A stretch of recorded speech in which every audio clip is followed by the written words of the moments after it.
There was a delete. At least I know I deleted the app and I did something, but I read in the story that there's no way to delete your Threads account permanently unless you also delete your Instagram account. I know I didn't do that. He's got you forever.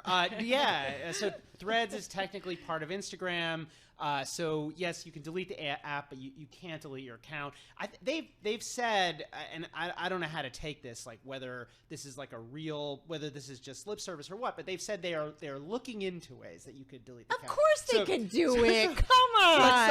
At some point, maybe you will be able to. That was probably my favorite line of the whole story. Instagram's head, Adam Mosseri, said the company is looking into a way to delete your Threads account separately. Come on. I mean, there's just the cool thing, and also maybe the slightly disturbing thing, depending on your point of view of Facebook, is this Threads launch really is an opportunity to see all the things that Facebook does well in terms of growth, in terms of like tricking people or convincing people or enticing people to download their apps and create content, because really it's engineered starting from Instagram until you get on there to sort of like bring you in, and then once it's got you, as I said, or as you discover it, it's you're not going anywhere. It's hard to get out, and that's been kind of like the Mark Zuckerberg playbook for a really long time. By the way, what happens if I delete my Twitter account? If I commit Twitter side, the universe, do they keep my data, or do we not know?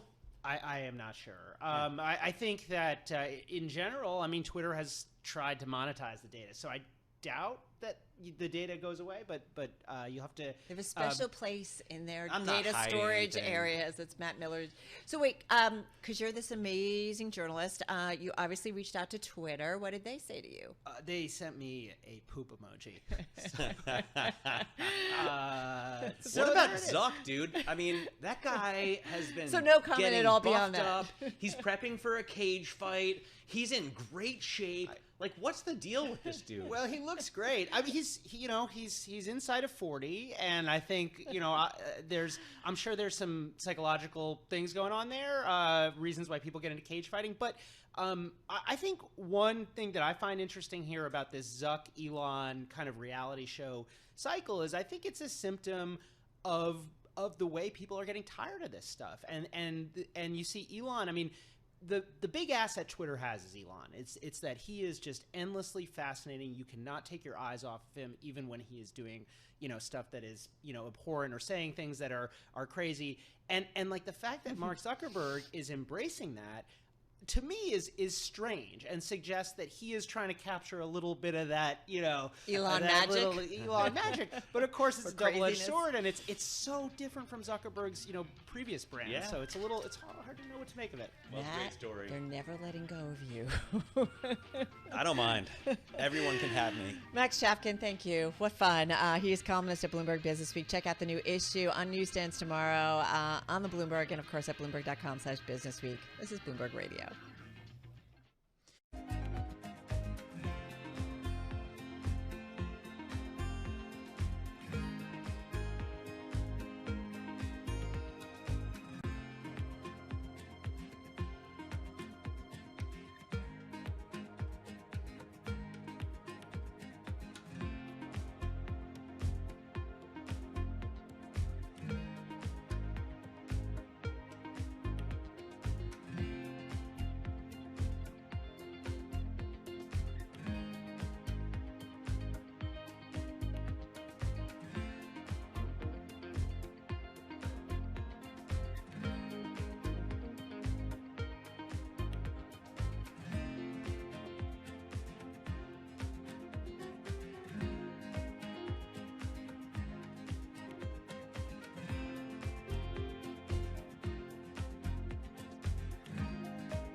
markets, headlines, and breaking news 24 hours a day at Bloomberg.com, on Bloomberg Television, and the Bloomberg Business app. This is a Bloomberg Business Flash.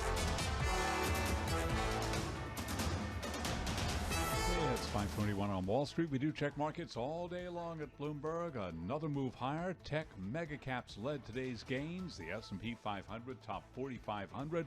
NASDAQ100 index today up over 1.5%. S&P up 37, a gain of 0.85%. The Dow up 47, up by about 0.1%. NASDAQ up 219 points. That was a gain of 1.6%. 10-year yield, 3.76%. The 2-year yield, 4.63%. Spot gold, $19.60 the ounce. West Texas Intermediate crude up 1.5%. $76.89 for a barrel of WTI. Bitcoin now at 31,111. This morning, Wall Street got an extra dose of encouragement to bid up stocks after the PPI report reinforced bets that the Fed is approaching an interest rate peak. Federal Trade Commission is urging an appeals court to delay Microsoft's $69 billion takeover of Activision Blizzard, while the agency's challenge to the largest ever gaming deal is pending. Today, Microsoft was up by 1.6%, Activision Blizzard up by 0.5%. I'm Charlie Pelleton. That is a Bloomberg Business Flash.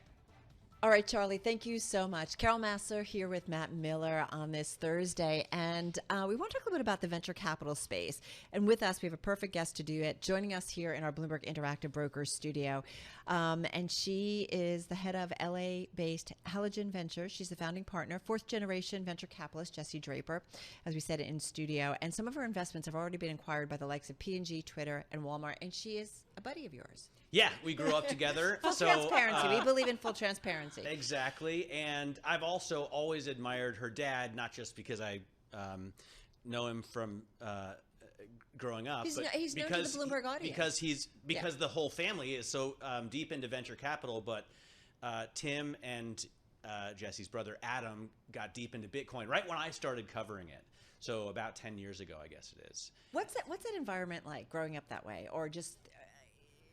Do you guys like get together and just talk about opportunity? Like, what's it like? You pitch each other? Yeah. Oh, yeah, of course. I mean, my mom calls it like our dinners are board of directors meetings. You know, we're talking about deals, and I'm the oldest of four, and my I have two brothers and a sister.